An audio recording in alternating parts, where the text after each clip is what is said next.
think he sent something to Debbie.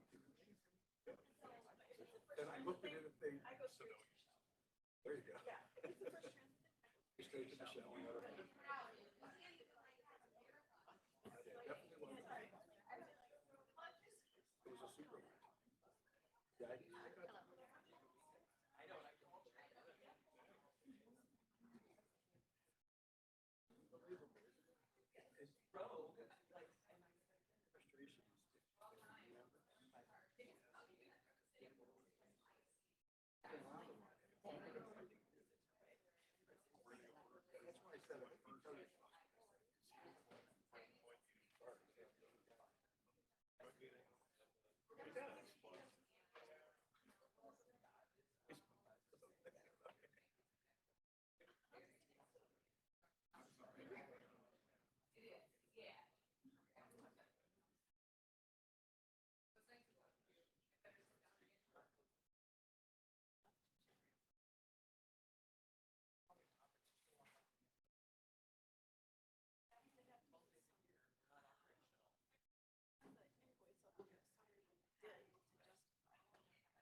That's fine.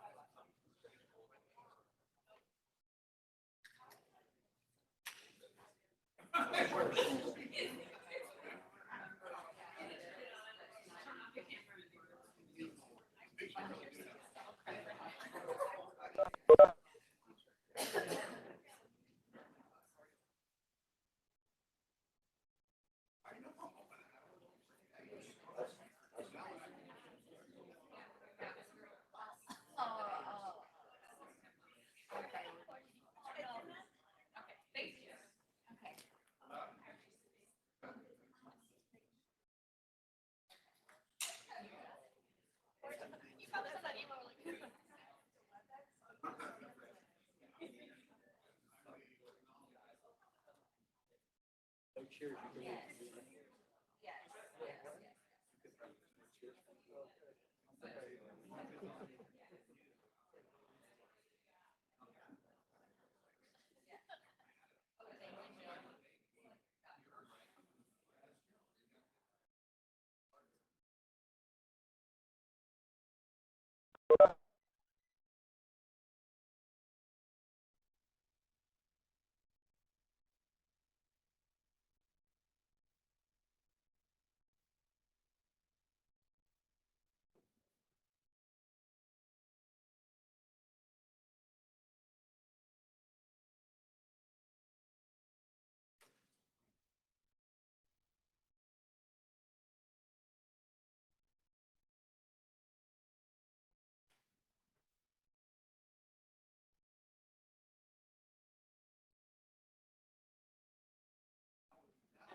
All right, good afternoon, everyone. I want to welcome you to the Transit Management Committee and Rail Management Committee for May 4th, 2022.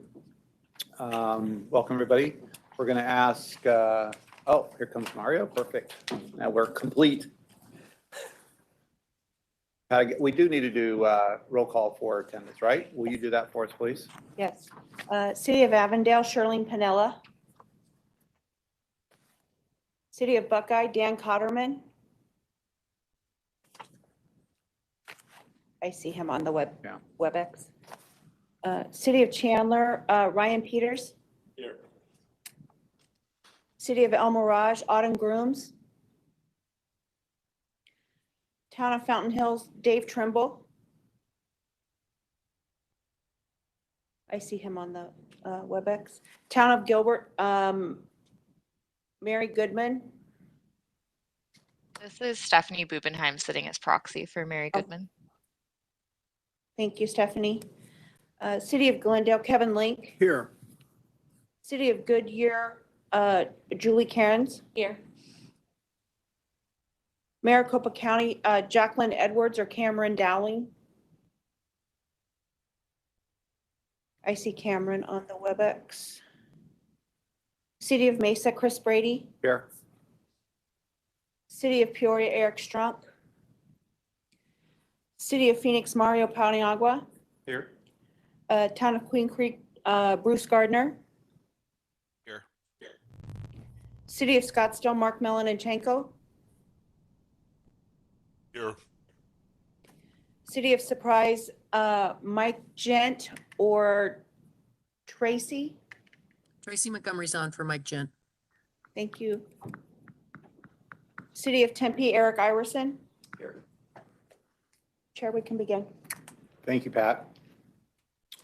All right, if a committee member would like to ask a question or make a comment during the meeting, for those of you who are online, just please type your comment in the box and read it, or sorry, yeah, in the chat box. And it'll be read aloud and answered. Otherwise, we'll ask all attendees to mute your computer or microphone.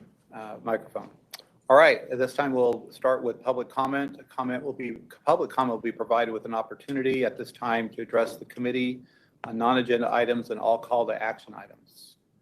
Have anyone here today? All right, we'll move to the next item. Item number 2, Chief Executive Officer's report. Jennifer, will ask if you'll provide us your report today. Yeah. Sorry, it's in there. I'm just reading what I'm told. I will not go That's past my it, error, no. sorry. Did we change CEOs already? Nobody told me. I changed that last time, but I didn't do it this time. Good morning, TMC, RMC members and staff. I'm happy to see you all today in person, and for our virtual committee members, welcome. I have just a quick couple of updates for you. I want to let you know that last week, together with our partners in the city of Tempe, we held an event on April 28th to celebrate the pending opening of the streetcar project. We are all very much looking forward to the official beginning of revenue service and the opening of the streetcar, which is going to be Friday, May 20th. If you have not already, you will receive an invitation to that event. It's going to be at 8:30 a.m. in downtown Tempe, of course. Our staff, our partners in the city of Tempe, and our contractors have been working diligently over years, and especially now in this final push towards streetcar opening.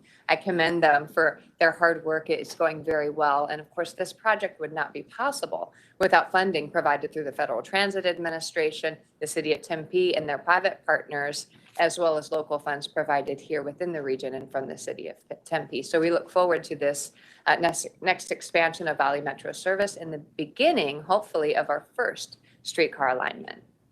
And then just one more item, a little bit of look ahead to the meetings that we have in May and June. Our coming conversations are really marching us toward that June 16th Board of Directors meeting, when we will hopefully approve the budget for the fiscal year that begins just 2 weeks later on July 1. So thank you. Thank you, Jessica. We'll now go to item number 3, minutes from the April 6, 2022 joint TMC RMC meeting. Our requests are presented for approval. Are there any questions? If not, I'll entertain a motion for approval. And that will probably come from those that I can see. So moved. I have a motion from Julie. Do I have a second? Second.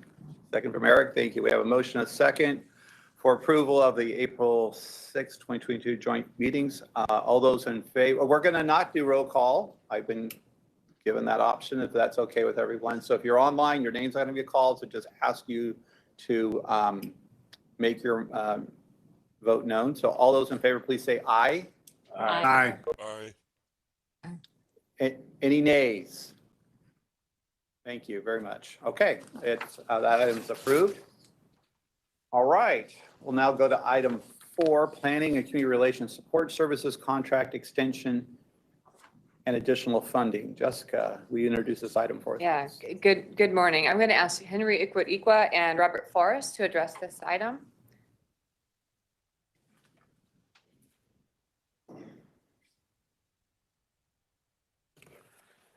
Good morning, Mr. Chair and the committee. We presented this item last month and it was pulled. The planning support services contract extension is to cover a period of 8 months. That's one of the changes we made based on the pooling that we made last month. So instead of 6 months, which we asked for originally, we're asking it to be extended for a period of 8 months. Also, we're asking for an amount of $5.1 million instead of $5 million. Out of this amount, 1.5 will be spent in fiscal 22 and the remaining 3.6 will be spent in fiscal 23. The details of this, I will turn to Robert to speak to you about it. Good morning, Chair, members of the committee. So as Henry had mentioned, we're trying to extending our current planning support services contract for that. Originally, it was the original 6 months period to cover for increase in work that we were doing in FY22, as well as trying to bridge that transition time period from the current contract to our new on-call contract that's going to be starting hopefully in the beginning of the fiscal year. So that 6 months period gives us that transition period. And that 1.5 includes a number of items that are ongoing today for this fiscal year. More importantly is the 3.5 that we were asking for. It's not additional funding. It's a contract award authority. The funds are already programmed and already in our current budget for FY23. So I want to make that very clear that we're not asking for additional funds, just additional contract award authority.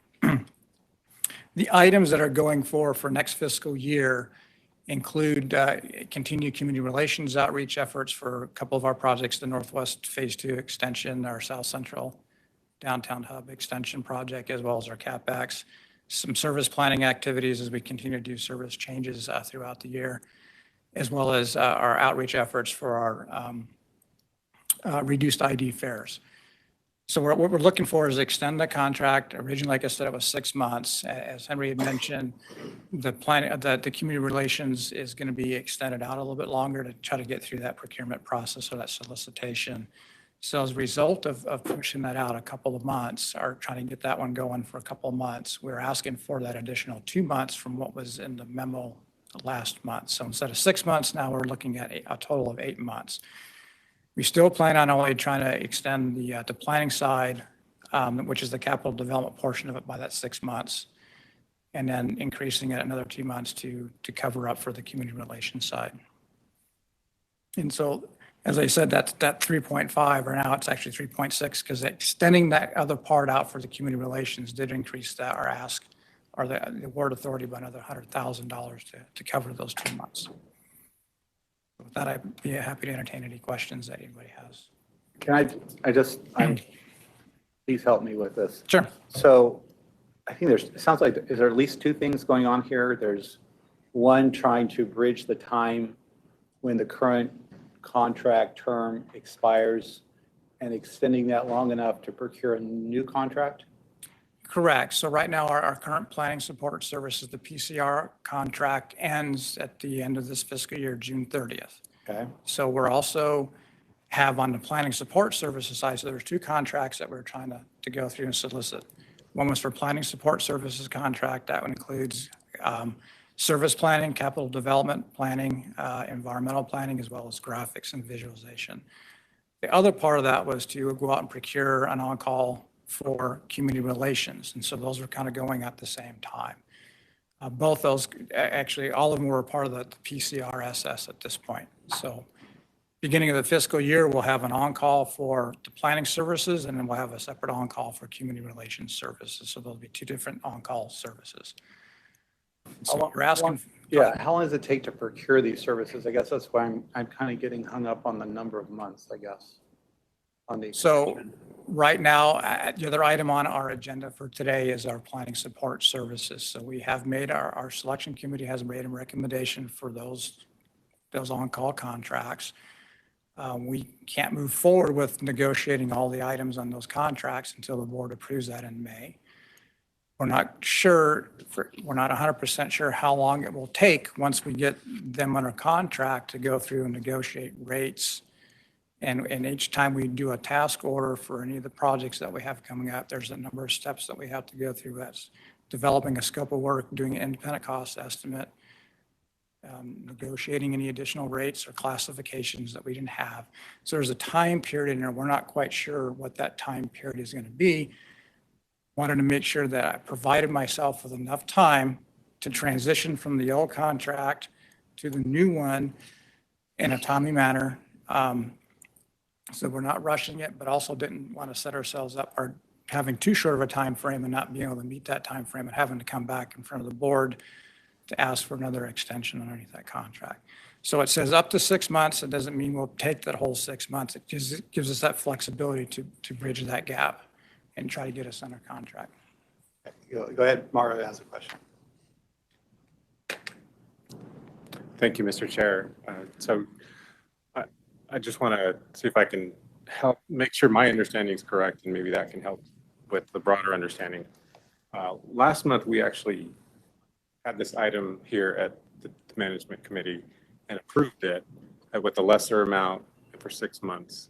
We approved moving that forward to the board, and it went to the board, but the board pulled it because there was concerns about the procurement on the community relations side. So my understanding is that community relations procurement is going to be redone. It's going to be reissued.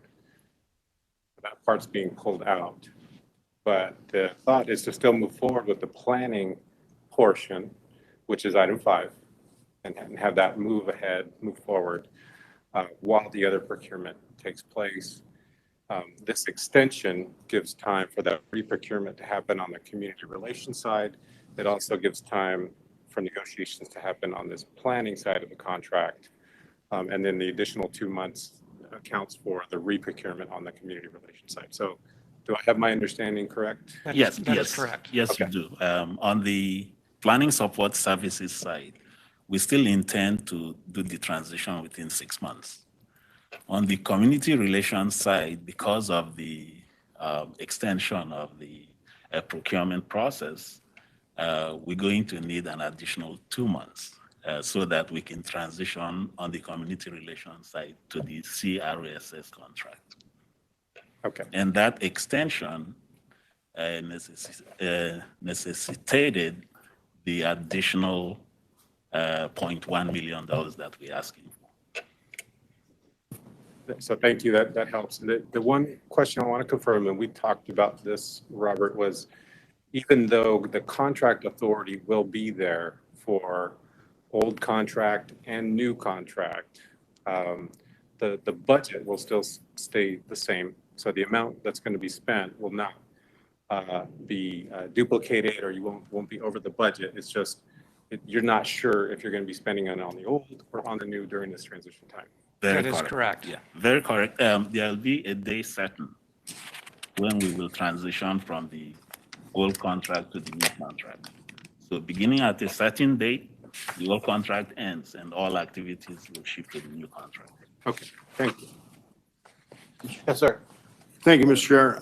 Just a little bit of a clarification, and this kind of takes us into item 5. I see that HDR is going to be one of the recommended on-calls.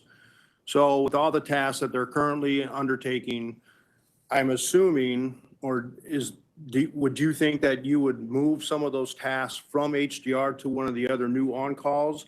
Or will they remain doing these tasks? And then if so, where will the contract authority come from to pay for those tasks in fiscal 23? You know what I'm asking? Are you looking at paying for it out of the extension to the current contract?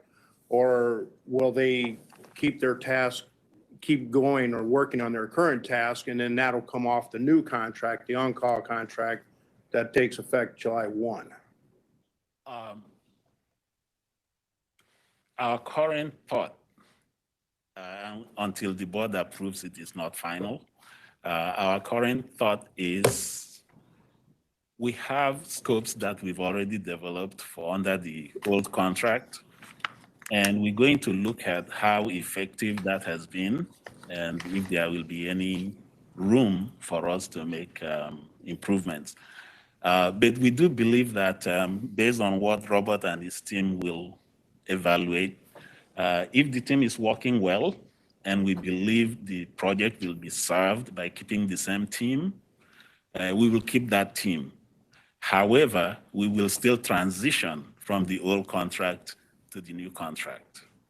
Okay. Now, if there are other things that, new task orders that come up, then it will be up to Robert and his team to solicit from the new contract who we will give that contract to. Okay, thank you. Any other questions? Maybe online? I guess my just final comment, it just, you're building in a lot of cushion. Seems like there's been a little more urgency to conclude discussions and negotiations. And I don't know if that's just very difficult attorneys that they're making that difficult, or why it take anybody that long to negotiate. I get the workload and carrying over into another fiscal year. Work doesn't necessarily terminate conveniently with fiscal dates. I get that, but this idea of negotiating professional service contracts, we can do fast. We can do it quicker. So that's, I would say, otherwise there's probably no urgency, and there needs to be urgency to get, to kind of line these things up. So right now we have one contract. We deal with HDR, which is the prime on that contract. When we transition to the new contract, we'll be dealing with multiple firms. It's not just one contract. It will be several contracts. So we need time to deal with those. And it's only Robert and his team that, will be dealing with that. So, and we don't want to push against a time frame that will now make us desperate to reach an agreement. We wanted to give ourselves room. And as we stated before, the moment we have an agreement, that contract ends and the next contract takes over. no, I hear you. Still urgency helps. So Yeah, anyway. the transition, we intend to do this very quickly. Yeah. Okay. Yeah. Very good. No other questions? Okay. So we're considering this because there's there's a difference in the dollar amount. You said $100,000 from what we approved last time. Correct. And we split out a portion of this from what was in the package before. Okay, thank you.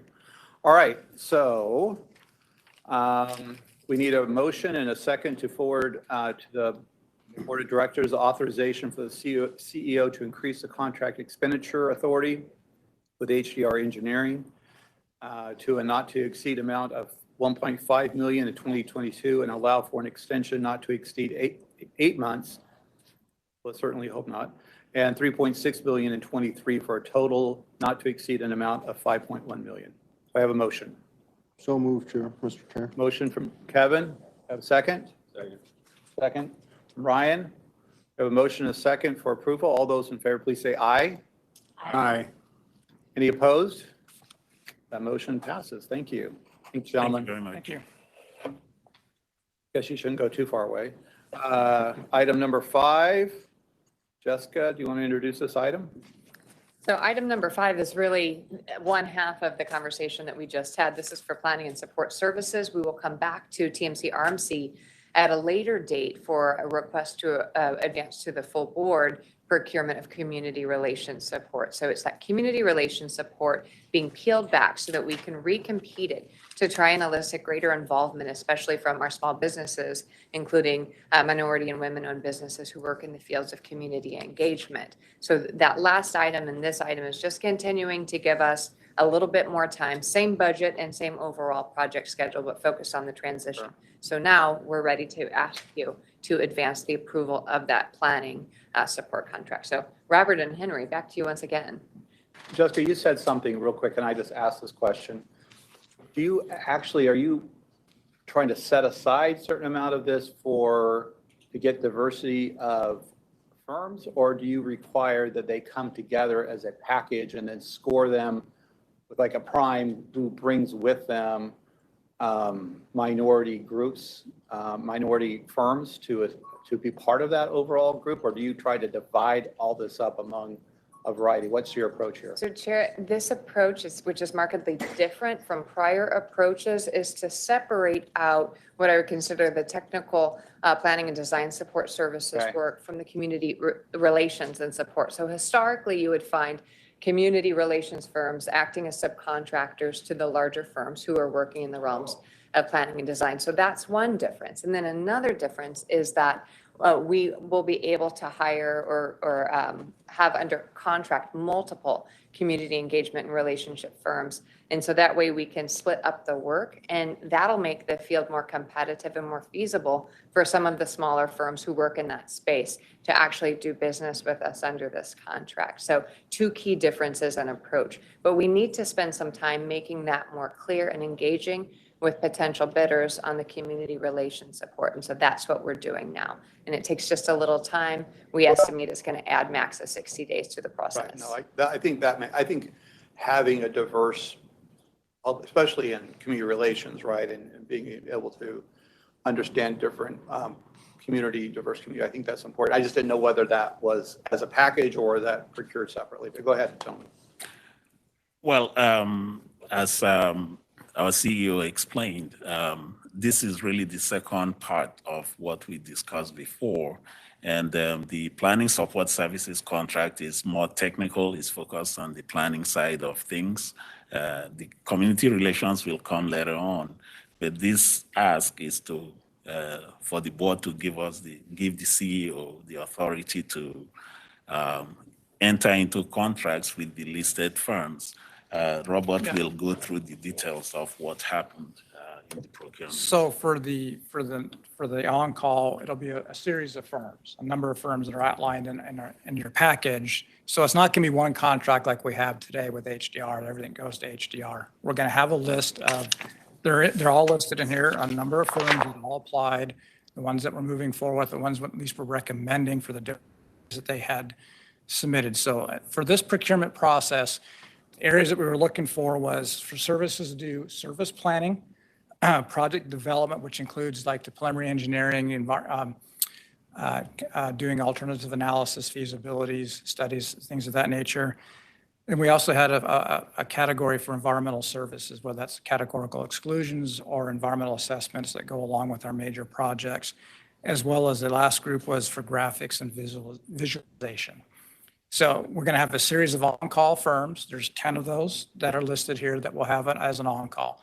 So as Chris, you were asking before, it's going to take a little bit of time to go through and get all 12 firms under contract and with negotiated fees and everything else. So with this pool, now we have a pool of firms that we can go to for any one of our projects. So we have other projects that are coming up, that are coming online, like the Rio East Dobson or the West Phoenix or 10 West. We can then go to this list and we can choose from this list or request them to give us scopes of work from several of these firms. So we can take a look at those and then judge from that scope of work and what their fee cost is to then select a firm to go forward with a particular project. So these are going to be independent contracts or independent task orders for every time we have to do something, a project or a function, there will be a separate task order for each one of those. So it's not going to be one overarching contract like we have today. So do you know all the projects that need to be addressed by this group now? Or is it truly, because when you say on call, I think of truly as on call, right? Is that you have your group of contractors here, and as something comes up, then you go to them and ask them to provide a proposal for that. So we do know some of the projects that are coming up, but we also don't know what some of our member agencies might be Okay, coming to so us. you're not allocating those out at the beginning. Okay. That's okay. Any questions on this? Were you done? No, I'm done. I interrupted. Yeah, I didn't know. no. Was there any questions? Okay. Very good. Thank you. No more questions. Request a motion and a second to forward. Board will forward to the Board of Directors the authorization for the CEO to execute a 3-year base contract with 2 one-year extension options with 10 firms for on-call consultant services and a total amount not to exceed $30 million. I have a motion. Motion by Julie. Second by Eric. All right, we have a motion and a second. All those in favor, please say aye. Aye. Any opposed? Seeing none, item is approved. Thank you. Thank you. Thank you. All right, Jessica, we'll move to item number 6. Thank you, Mr. Chair. I would like to ask Joe Gregory and Aaron Keneal to join us to provide an update on our fiscal year 2021 transit performance report. Aaron and Joe? Thank you, Chair Brady and members of the committee. This morning, we are going to introduce the transit performance report for fiscal year 21. I am Erin Keneal. I am a planner in service planning, and this is Joe Gregory. As a reminder, FY21 spans from July 1st of 2020 through June 30th of 2021. So some system highlights for FY21 include seeing an almost 48% decrease in total boardings from FY20. An important thing to remember is FY21, we saw COVID infects for the entirety of the year, while fiscal year 20, we only saw them for the last 4 months. Year on year, we see 3/4 of all system boardings are on bus. Valley Metro sees 2.16 boardings per mile, which is the highest of any mode. ADA paratransit trips continue to be high at 91.5% on-time performance. And the average Vanpool user pays $4.69 per trip, which covers the vast majority of that program. As I mentioned in the previous slide, ridership is down a little under 50% year on year due to COVID. And operating cost per vehicle mile, revenue mile, we saw a 4.7% increase from fiscal year 20. It is important to mention that inflation was increasing at that time. Valley Metro's response to COVID-19, July of 2020, we began rear door boarding on buses and continued through FY21 as operator barriers were ordered and installed. All riders were required to wear face coverings on public transit. November of 2020, additional on-site cleaning staff were placed at station stops and transit centers as a response to the ongoing pandemic. And March of 2021, public transit workers were prioritized to receive the Johnson & Johnson vaccine in Levine. And from there, I will hand it to Joe. Thank you, Aaron. Mr. Chair, members of the committee, I'm only filling in for Marty Zeke for this one. For the board, Marty will be back, so you'll get a much better presentation then. So again, the bus system, as Aaron was saying, we lost about half the riders. Again, remember that FY19 was the last kind of normal year. FY20 was about 8 months of normal and then 4 months of pandemic, and then the FY21 was the last full pandemic year, or the first full pandemic year. You see it in the weekday. We did have again about a 50% drop, even before we were trending a little bit down even before the pandemic, and this has just kind of accelerated the drop in ridership. And then, so in the ridership trends on Saturdays, actually before the pandemic, we were actually on track to have an increase in Saturday boardings in FY20, just because especially the city of Phoenix had instituted some Saturday and weekend service improvements. And so we were looking a little bit better during the weekends, especially Saturdays. But then of course we ran into COVID, and we've been down about 40% since then. Sunday again, a similar kind of story. We actually had the lowest decrease in Sunday boardings as far as the percentage of lost ridership. And again, that's kind of pointing to some of the weekend increases that we've had over the last few years, and just kind of the changing demographics and the changing kind of jobs of 7 days a week, people working and people being able to access those places during the weekends too. I mean, this one looks pretty bad for the historical trends of the average fare. Now, remember that FY21, we were still doing backdoor boarding. People were physically incapable of even reaching the fare boxes. So there was no way for them to actually pay on most of the buses, just because we were, prioritizing safety, especially for the drivers and for the riders, to keep them from the backdoor boarding and kind of keep them socially distanced. For the on-time performance, so we've kept that pretty steady. FY20 was when we were installing the new Clever system on all the buses in the system, and so we didn't have on-time performance data from that year. There was just a lot of working through kind of the system with that, and so even since before and after, we've stayed at about 90%.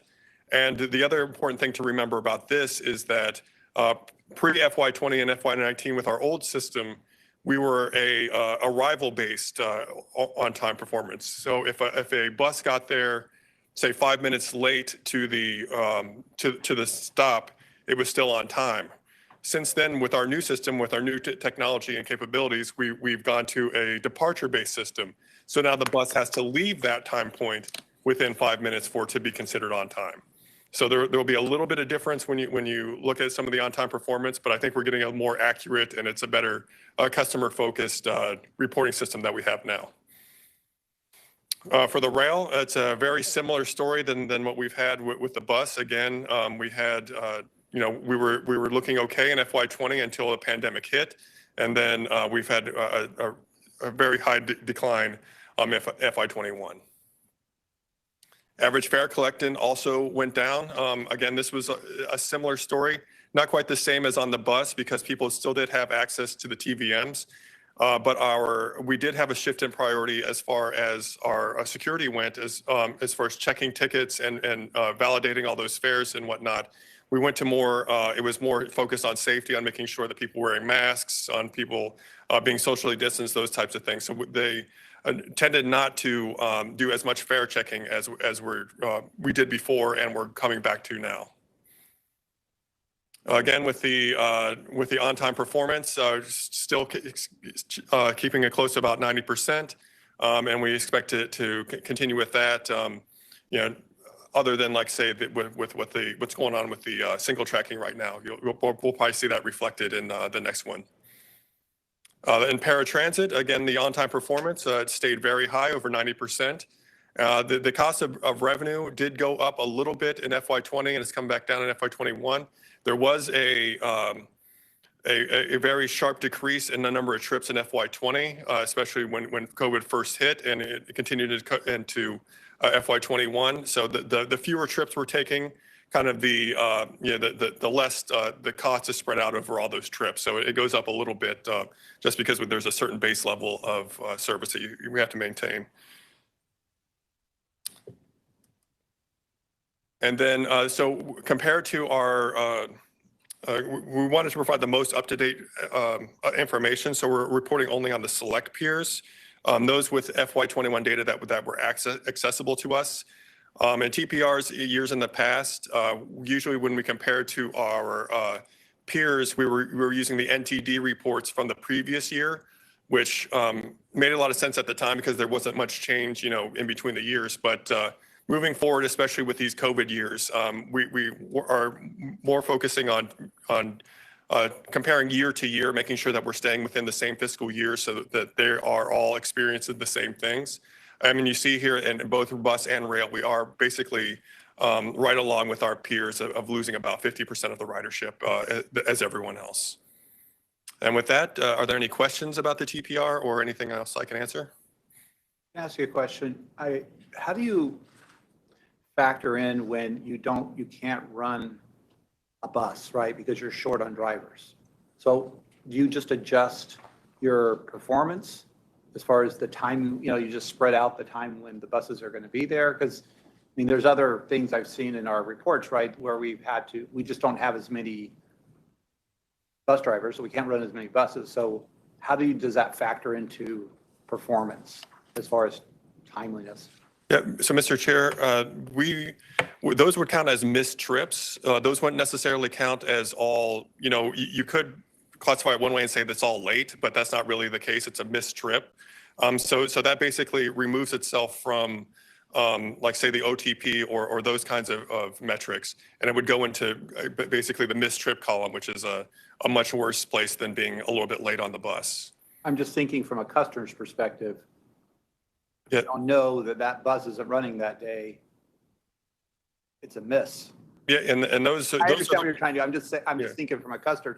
I'm not saying change this, but this doesn't tell the whole story right now. And it's just I think it goes to your budget issue that we're talking about next. Is we need to have routes running and bus drivers, because otherwise, from a customer perspective, the performance may be very different, right? When that bus isn't running and I'm waiting for that bus, but I don't know that someone didn't show up to work today because they just got a job with somebody else. Does that make sense? Is that right? It's from the rider's perspective. If you're sitting out there at a stop and expecting it to come every half hour, and you miss a trip, and you're sitting out there an hour or more, that is a very terrible thing for the rider perspective. We have instituted a lot of communications methods, especially with our new app, where we have basically a list of all the missed trips for that day. And the rider alerts are also on our website. For those without digital means, I mean, it's hard to reach them, but we're trying to, at least trying to be as transparent as possible so people can expect it. And if they have to go out to the bus stop a half hour later just because they know that trip is missed, I mean, that's better than them sitting outside in the heat for a half hour. All I'd ask is, I think that's another fact, because it wasn't an issue before, missed trips, right? It is now. So maybe that's something we should track, because if some of the things we're going to hear about in the budget are trying to address that, we ought to be able to measure, are we doing a better job of reducing the number of missed routes, right? I think I'm just looking from the customer's perspective.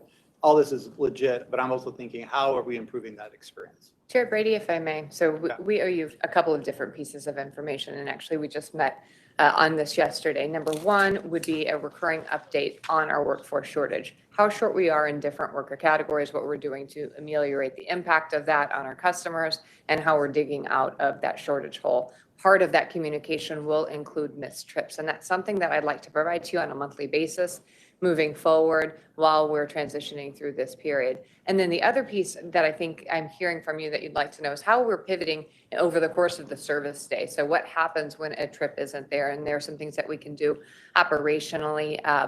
We mentioned the app and actually pushing that out to the customers, but then there are some things we can do operationally to make sure that we're not hitting one or a group of routes too heavily with respect to missed trips. So this is going to be part of an ongoing conversation for us moving forward. Good, thank you. I just know it's an issue now, and we're trying to address those issues, I think, in the budget and other things. And it would be nice to say, okay, here's our, hopefully our low point, and then here's how we're digging ourselves out of that hole. Does that make sense? Okay, thank you. Any other questions? Okay, hold on, I lost my place. I think this was for information only, is that correct? Yes. Yeah. All right, now we're ready to move to item 7, fiscal year 2023 Valley Metro operating and capital budget goals. No action is required on this, but we'll be receiving a presentation. Jessica. Yeah, thank you, Mr. Chair. So staff has been working to be responsive to questions and comments submitted by board members and member city staff. So you should have received to date a current record of all questions submitted and all answers to those questions. We're seeing the same kind of recurring themes in those questions, but we're working to be as responsive as possible to you as we move through the final push toward the budget process. Jim Hilliard and Tyler Olson are here today to walk you through any of those key or outstanding issues that might require a little bit further explanation for the FY23 budget. Jim, please. Thank you, Jessica. Thank you, Mr. Chairman, members. And Jessica mentioned we're maintaining now a log of all questions we've received, all answers. There's one for RPTA, one for VMR. I think we're probably up to over 100 questions, individual questions responded to at this point. We were hoping to have that in your inbox before the meeting this morning. We hit a little snag. You'll have it right after the meeting. We'll also have it to AFS before their meeting tomorrow. So two objectives for my presentation to you this morning. The first is simply to catch you up on the conversations we've been having with the board and to make sure that you're current on what's planned for the month of May. The second, and probably most important, is to answer your questions. So with respect to that first point, so as you know, in April, we focused with feedback from the AFS on Valley Metro's recommendations. Those are really the policy issues inherent in our budget, the 41 items that we touched on with you last month with the board and AFS as well. One of the pieces of feedback that we got in the course of that presentation was that our original summary document, which was just kind of a laundry list of those issues with short paragraph descriptions of each, was useful for overviewing the issues themselves, but A, it was a big monolithic wall of text. B, it treated each issue individually and therefore obscured the fact that really there are 5 goals behind all 41 of those issues that we're driving at. And so with that feedback, we created a new document that you have in your packet today. That's this Valley Metro budget goals document that will replace the summary document going forward. So it takes the 41 recommendations in the budget, organizes, groups them by the 5 goals that we're trying to accomplish. It includes all the same information the summary document did, but it's a little more concise, and it makes clear the objective that we're driving at with each of those. So we hope you find that a useful document. The board got a beta version of that in April. They're getting this very much improved final version of that this month.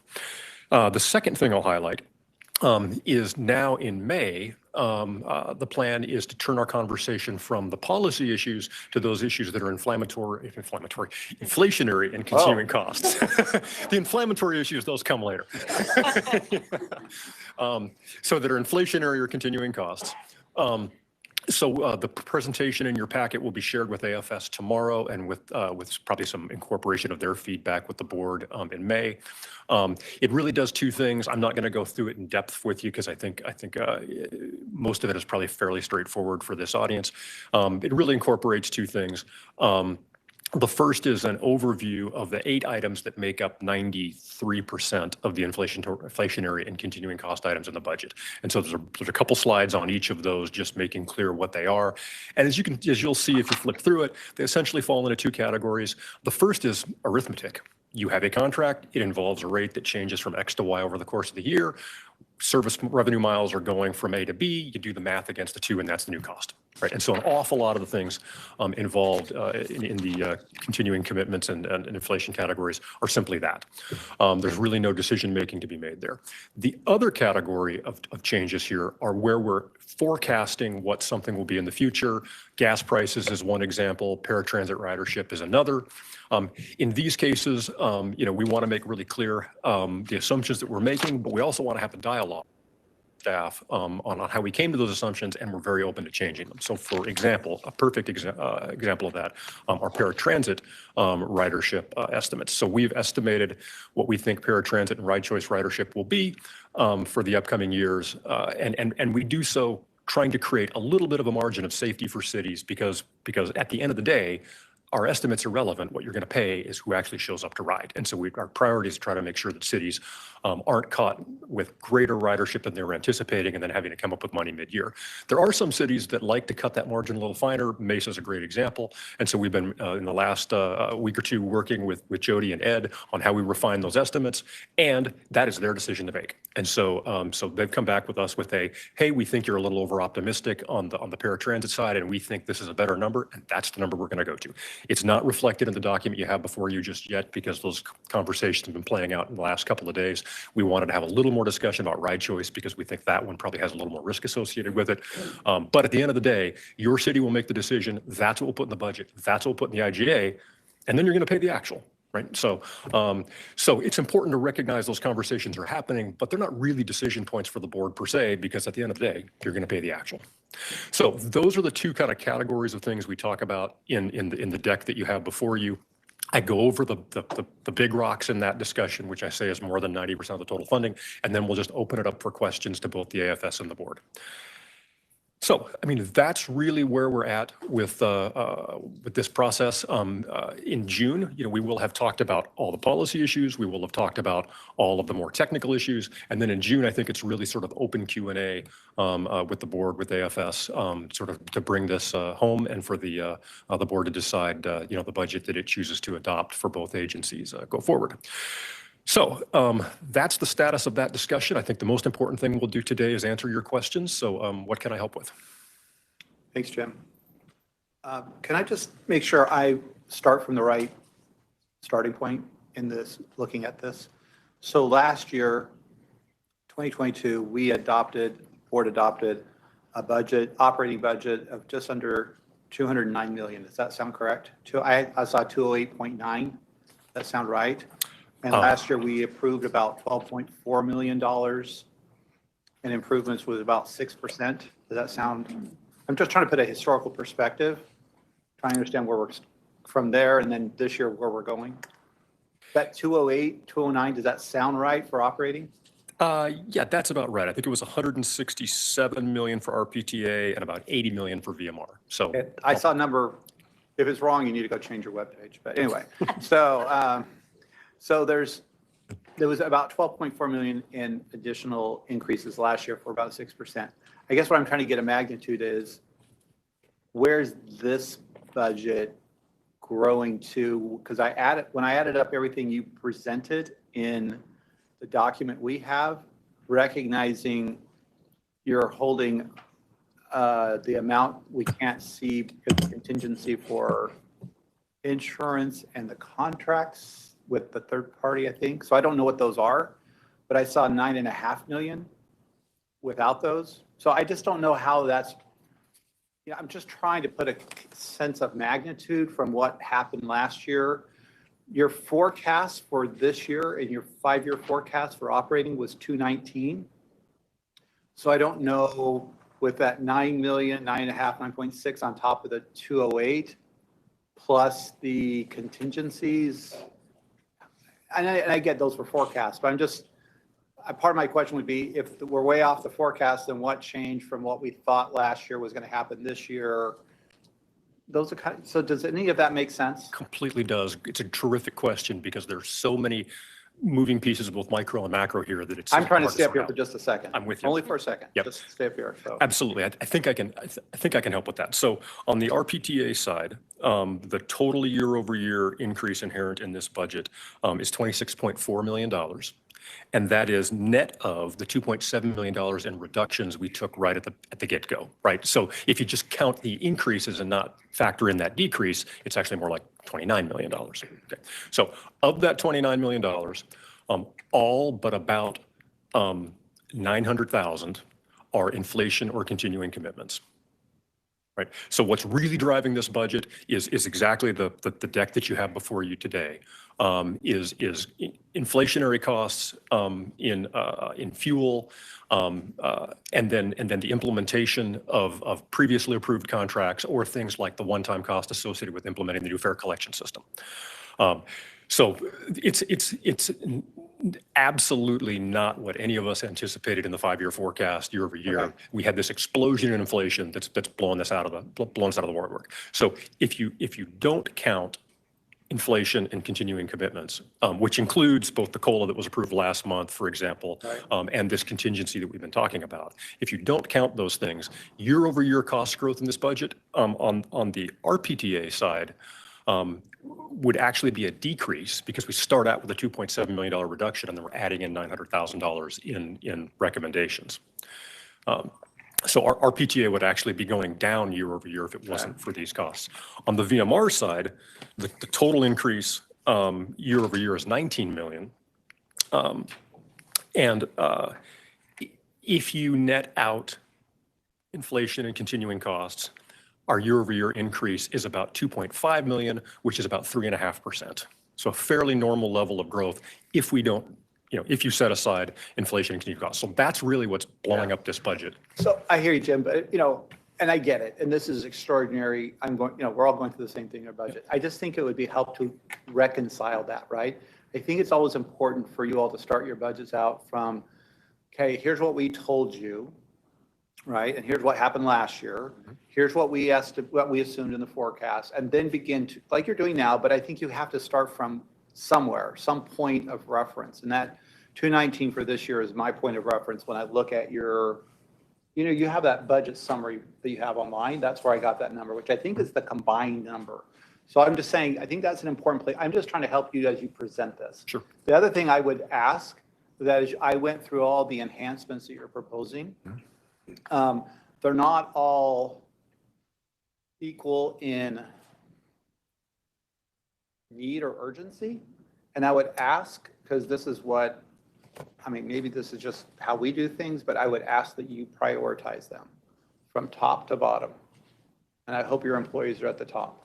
And then you go down from there, right? Because paying for employees and keeping up with market, parts, all those things that are in there, but take this list, right, and identify that prioritization, because not that means that something it exposes something not getting funded, but it just helps show that you understand, or that Jessica understands, is looking and telling the board, these are the things, here's what's really important, right? And if we can afford all those, great. Maybe in a time of inflation, maybe there's pressure that we have to be careful, that we can't maybe pick up all those things, and we're going to try to limit the increase. Not that they're bad ideas, it's just that sometimes if there's other priorities, we have to make that assessment. So my councilman will probably, that's what he's used to. So that would be my recommendation to him, to ask of you all, just anticipation. What is, of all these, how many enhancements are in here? 20, 30, I don't know, whatever it is. I think it's 40. 40 some, just prioritize that. And I'm sure Jessica can, and it won't be that hard, but across the different goals, right? What those would be. So those are just my input. Anybody else have any thoughts or comments? Thank you for that feedback, by the way. Come on. All right. So you're going tomorrow. Was it tomorrow? To the audit? Okay. Tomorrow to AFS. Yeah. Thank you for putting the narratives in there and the explanations. That's been very helpful. I think this is progressing. And the other comment I think we should talk about, and Jessica, with the board and us, is and I don't know, maybe this happened, but when you kick off this process, right, I think there needs to be kind of this idea of what are the goals and strategies for the coming year. Meet with the board, set those up without necessarily talking about numbers, right? Then go through the development with your departments, us. And then when we come back, we'd say, okay, we heard what you said back in, I don't know, we start in January, 1st of February, and then we have those conversations. I think that would be helpful, because it feels like we're kind of creating the goals and finding a way to, I get it where we're at, but it would probably be helpful to take that process earlier and then work into it. Does that make sense? Completely. I mean, Okay. it's the challenge of not having a strategic plan at the moment. We really need to get that in place so that we can align what we're talking I'm about sure to the Jessica's strategic goals. got all kinds of ideas. Oh, yes. Yeah. So fair point, Chair Brady. And what you see really is the absence of a coordinated strategic plan that would include the board and our member cities in its development. So looking ahead, we'll be focusing on strategy and goals, and then the capital and the operating plan are derived from that strategy. And then the budget itself becomes a tool for executing that capital and operating plan, rather than kind of, it feels like we're backing into the budget a little bit. Shoehorning it, so. it's, Yeah. So I think this is a great point of departure, and we've got some clear room to shift the process a little bit. I appreciate the appetite of this committee to move through that process, because it will take time and it will take conversation and tough decisions about what we're going to do and what we're not going to do. So thank you. Thanks, okay. No questions? Thank you very much. No actions required on that item. Ready for item number 8, quarterly reports. Are there any questions on the quarter reports that were provided to us? Not, we'll move on to travel expenditures and solicitations. Again, that information is provided to us under item 9. Item 10, report on current events and suggested future agenda items. Are there any members who have requested any or would like to report on any current events or request any future agenda items? If not, the next meeting of the TMC RMC is scheduled for Wednesday, June 1st, 2022 at 11 a.m. Thank you. All right. Now, we'll move to our Transit Management Committee meeting. I'll call that meeting to order. First item is public comment. The public will be provided with an opportunity at this time to address the committee on non-agenda items and all action items. Up to 3 minutes will be provided per speaker unless the chair allows more time at his discretion. Mr. Blue, I think you signed up for that. I know you had questions on the other one. I would just recommend you have a visit with staff on those after this meeting. All I wanted to know was who's paying for that 30 I'm million? sure they have the answers for that. All right. Well, can you instruct them to give those to me? They don't report to me, so I'm sure Jessica will take that into No, consideration. if the board says give him that information, I don't work they that way. have Go ahead, to. Mr. Blue, your time is running. it hasn't started, but I'll go with it from here. You've spent $30 million, you said, for them to do planning corridors and such, and I bring to your attention the super grid developed by us in '89. One of the roads on here that you were supposed to have dealt with is Bell Road in 2018. It was to be expanded from the 303 to Frank Lloyd Wright. I mean, how many of these from 2009, from when Mr. Smith said, well, there was a shortfall of $2 billion, so now everything that we said we're going to do and have planned goes away. It didn't go away. This is what we set as their goals. What have you done to achieve them? When I see that you're going to be spending $100,000 for a new cop for the buses, what is he going to be doing? Enforcing code of conduct?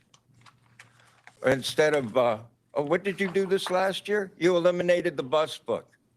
That money would have gone well for there. When you're supposed to be being intermodal, as I pointed out with your new extension, there are 5 bus routes. Phoenix, how come they're not going to have connection with the rail? Is it multimodal when you do it that way? I believe it would be, but that's not a part of what you're doing. I look at the facility right there in the middle of Deck Park. $28 million. Now, I know that we did that so that the rail could go across the bridge, but there's a transit facility in there. Why aren't we using it for storage or anything? You know, the extension out to the Metro Center. There's a $17 million transit center that was built in the 60s or 70s, and a 500 parking lot covered parking for park and ride, but we didn't go there. You've got it all the way up at the other end. So I wonder, when you say that you're supposed to be being multimodal, why the rail is leaching most of your funds and not getting the job done. Now, the Finance Committee directed staff to give me the information about where the monies have gone for both the rail and the bus. I don't have the ones for the bus. I want to know where that $140 million went last year and what you spent it on. And I don't want it to be generic. I'd like it to be on some specifics, and I'm still waiting for that. I requested it again from Pat, who said she'd pass that information on. When do I get that information? What did you spend it on, and where did it go? All right, next item is consent agenda. I believe there are 3 items on the consent agenda. It's presented for action. Are there any questions to pull any of the items from board members? If not, request a motion and a second to approve the consent agenda and forward those items to the board. Sorry, go ahead, Mario. Approval. Have a motion. Do we have a second? I'll second, Mr. Chair. Thank you, Kevin. We have a motion and a second. All those in favor, please say aye. Aye. Thank you very much. Motion is approved. Item number 3, report on current events and suggested future items. The members have any items on that regard? If not, our next meeting again will be Wednesday, June 1st, 2022. All right, thank you for those from the transit side. We'll now move to the Rail Management Committee. I'll convene that committee meeting now. Again, the public will be provided an opportunity at this time to address the committee on non-agenda items and all action items. Up to 3 minutes will be provided per speaker unless the chair allows some more time. Mr. Blue.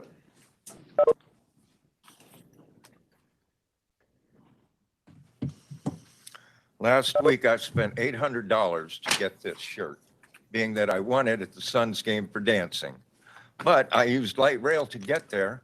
Oh, no, I didn't, because it broke down at Roosevelt and Central and sat there. Well, I got on at Central and Camelback Road. We got there at about 6:25. Well, at 6:45, when we still hadn't moved or anything, and we're told, well, it's going to be at least 10 more minutes. There was no effort by the transit system. Now, I know in Mesa, when things like that happen, you guys have buses that will transport people through the negativity. Now, it was important for me to get to that game, so at 6:45, I used my bend and pat, which is bending your knees and patting your feet on the pavement, and walked down to the facility and barely got there in time. But there was no effort for intermodal. Now, there are Central Avenue buses. Why was there no effort made to tell people, hey, get transferred? Why was there no effort made to transfer those people down to the stadium? Not that the Suns would have held up the game or anything, but like I said, I spent $800 for 2 seats in the 3rd row. It was important for me to get there in a timely manner. I thought by taking the rail that I would get there, but when it is being dysfunctional in that, what do you do to make it a blended system? It's just like that facility in the middle of the deck park. Well, we'll put that in there for the bus, but of course the rail was the one that got the benefit. Look at Metro Center, as I said before. 17 million for the facility. How much? 10,000 for each of the 500 parking spots. And what are we using it for? We've abandoned it. Not right, not the way it should be done. And when it comes to rail, as I have said over and over again, when you're building it, why aren't you being multimodal? 43rd Avenue, 19th, 7th. Ineptitude is not what you should be doing. You get the bucks. do the job. All right, we're moving to item number 2, consent agenda is presented for action. We have 3 items. 3 items for consideration. Do I have a motion for approval? Move approval? Thank you, Mar. We have a motion. Do we have a second? Second. Thank you, Eric. We have a motion and a second. All those in favor, please say aye. Aye. Any opposed? Thank you very much. All right. Any comments on current events or future agenda items? If not, next meeting will be Wednesday, June 1st, 2022. Thank you very much. We are adjourned.